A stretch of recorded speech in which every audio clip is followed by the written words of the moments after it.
अस्सलाम वालेकुम वीवर, क्या हाल है? ठीक हो सब? खैर खैरियत है। मैं हाँ मकसूद वीर तुसरे दे पे यूट्यूब चैनल सराइकी मुंडा। आज का सारा व्लॉग बड़ा ही मज़ेदार बनाने वाला है। शुरू करेंगे बिस्मिल्लाह पढ़ के व्लॉग। अच्छा वीवर, असा मैंने पैसे करें ज़रूरी काम साढ़े मैं किसी दोस्त गड्डी से मंगी है ते कोलों गड्डी रास्ते दे विच बस घरों निकले ते पंचर हो गए। हम पंचर वाले को पहुंचे खड़े हैं। हम देखने हैं सारी गड्डी जैक ते लगी खड़ोती है। सामने छत नजर आता पे सारी गड्डी जी है जैक ते लगी खड़ी है। टायर पंचर है ना, जिसकी वजह से सानू थोड़ा सफ़र की मुश्किलात बाकी तुसा सब सुनाओ, सब खैर खैरियत है। मैं उम्मीद करना मेरे सारे वीवर ठीक है, लेकिन सारी वीडियो जी है ना वो वीवर सारी शेयर लाजमी करो। इधर देखो सामने एक ट्रैक्टर खड़ोता है पत्थर का फुल भरा नाल साडा पंप ही है खलूर कोट का। इधू देखो तो कुल्फियाँ वाला सारा ना माहौल बड़ा ही सुबह सुबह अज कलूर कोट बादल आए हैं नजर थाना आते पे सन, लेकिन बड़ा ही मजेदार मौसम बना खड़ा है। असा वहदे पे हाँ लाहौर, उस तो बाद उत्थे वन के थान दिखा सुनते सारे क्या मकसद है। दुआ करो अल्लाह सानू खैर खैरियत नाल घिर वने खिले गया। अच्छा हूँ आपको नजर आता पिया बैठा खोखा भी खड़े है ये खोखा, लेकिन टायर ये मशीन तो टायर मशीन तो क्लीन है। उस तो बाद हाफिज देखो सामने ना सारी गड्डी वाले पास उम्मीद तो है कि उनको 15-20 मिनटों के सारे काम हो गए। टाइम जाया थी ना अगे पता नहीं हाफिज में मशीन के खोलना है, बाकी हथौड़े थोड़े नहीं मारने अलाए रिम फ्राई गड्डी का खराब ना सब सारी गड्डी हूँ जैक तो चावना शुरू कर दी है। सामने सबको नजर आता पिया है जैक में गड्डी पहले सारी खड़ोती है वट्टे के उत्ते जैक ते लगी, लेकिन वो ना गड्डी स्लिप हो गई है वट्टा कच्ची रे जगह आई।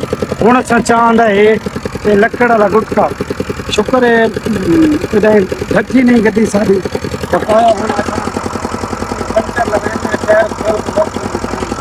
हूँ हाफिज साहब पंचर लाना शुरू कर दिता है।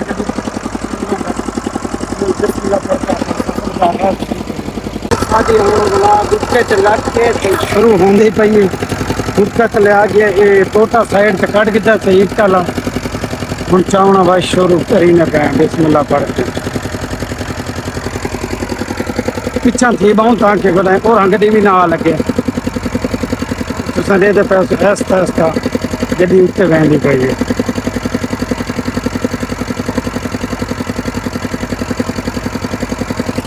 चेक हो गया कंप्लीट हूँ पूरी ने पेन टायर टायर खोल के पंचर ला के इंशाल्लाह सारे टाइम उम्मीद है हम बच गए। बहरहाल कोई मसला है वीवर जिनकी वजह से सबको इमरजेंसी लाहौर में ना पै गई तो बाकी मकसूद वीर दी हालत देते पे उसों मैं सिर्फ एक कप चाह तो पीते न कोई कपड़े न धावन न धोन कोई नहीं, बस इमरजेंसी को कम है। वीवर सबको पता लग गया है कि भाई सारे ना कार टायर के विच क्या चीज़ लगी है तो हम चेक कराओ टायर खुल गया है। सामने देखो ना तो ये थोड़ा नज़र आता पिया बुलबुला निकलता पे तार लगी खड़ती है बहुत सख्त किस्म की ना टायर के सारी गड्डी का टायर ये देखो तार लगी पई है चंगे बुलबुले कटती पई तार लगन के सारे सफ़र का ना पहला आगाज तो शुरू कर गया नुकसान तो देखा हूँ के बनता है दुआ तुम करो बस ये हूँ कि पंचर लगाने पक्का पंचर लगा के बस इंशाल्लाह सफ़र का आगाज शुरू करेंगे। हाफिज साहब हवा कटते पे हैं सारे अंकल तो हूँ तो कोई शर शर की आवाज़ सुने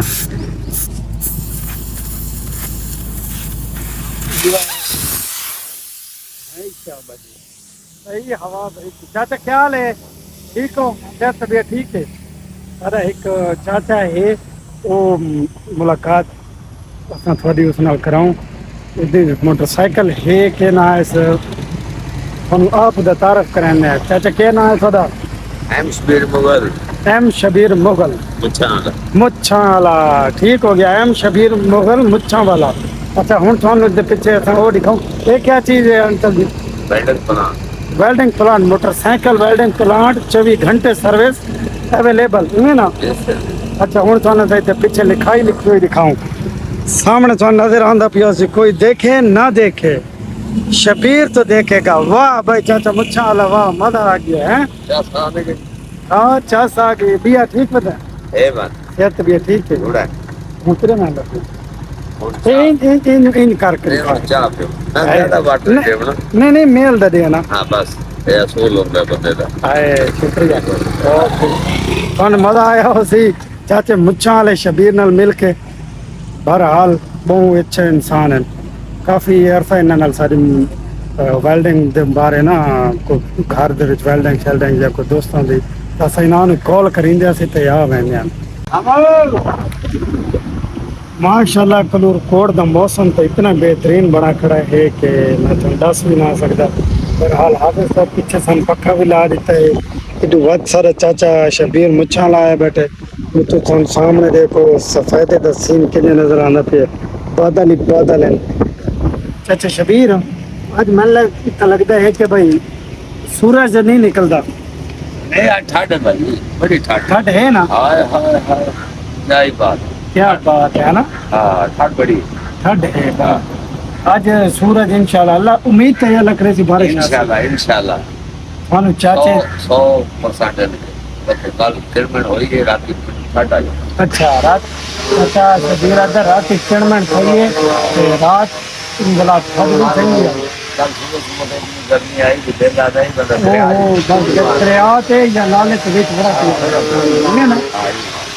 ना सही चाचे शबीर दिया बार अल्लाह ताला की बड़ी करम नवाजी है चाचा शबीर दे चौक पर सा जवानी वाला फोटो दिखाऊंगे कि दिखा चाचा। वालेकुम सलाम। हाफिज साहब क्या हाल है। ये चाचा हाफिज साडा हलवे वाला है, हलवा बनांदा है। ये देखो सामने तो चाचा शबीर दा स्टाइल चेक करो। है क्या मजेदार फोटो बनाई थी आज। एक पे कोण हलवा दीने खड़ो तो नाश्ता हलवे दा करे सन। और टाइम होंदा पिया सुबह सुबह दा सा टाइम चेक करवाऊं ता 7:54 होंदे पे 7:54 होंदे पे टाइम एक सारा पंचर उम्मीद है। चाचा खान क्या हाल है। शुक्र है ठीक बताएं हलवा बनाई हलवे का ऑर्डर दे ना आप। किलो किलो हलवे दा किलो किलो किलो किलो कितना किलो किलो पश्तो चार। अच्छा अच्छा पंजाब मार ना अरे मैं इतने रह के पंजाब तो पश्तो तो मैं भूल गया। चाचा शबीर मुच्छा वाला हलवा मंगा के ना नाश्ता करेगा बैठा है। इवें चाचा इंजीनियर मेरे ये भाई सामने देखो ये हलवा पिया है बड़ा खूबसूरत कलर हलवे दा खांदा बैठा है चाचा शबीर। शादी है खाया करो सुबह सुबह हाँ खाओ तो जान बनाओ हाँ अरे खाओ हलवा खाओ तो जान बढ़ाओ किवें ना खाते न खासी तो हलवे पिया तैयार आसी सही है। हाँ बोलियो बहन बहन साहब रहा सुन ले पाओ चाचा शबीर क्या था बैठे हाफिज साहब को। पौने घंटे तो बाद सारा टायर हो गया रेडी तो हाफिज साहब और हम रिम देते फिट करींदे पे हैं। हाफिज साहब तकरीबन पौना घंटा तो लग गया उसी। हाँ तकरीबन पौना घंटा साडा लग गया है। पौने घंटे तो बाद हुन मोबाइल कड़े तो मरींदे पे हाफिज साहब और बाद साडा टायर हो गया सब रेडी कदी साडी रेडी इंशाल्लाह असां चलदे हैं सफर दा आगाज करींदे हैं। सारे सफर के बारे दुआ करनी है अल्लाह खैर करे फिर मुझे हवा भरना हो गई स्टार्ट टायर साडा हो गया फिट। देखे इस तो बाद हुन के बनदा है हाफिज साहब और गिन के वेंदे पे हैं कुछ ऐसा हवा भरीने हवा भरा के चेक करीने लेकिन भला पानी दे विच क्या पंचर है या कहानी।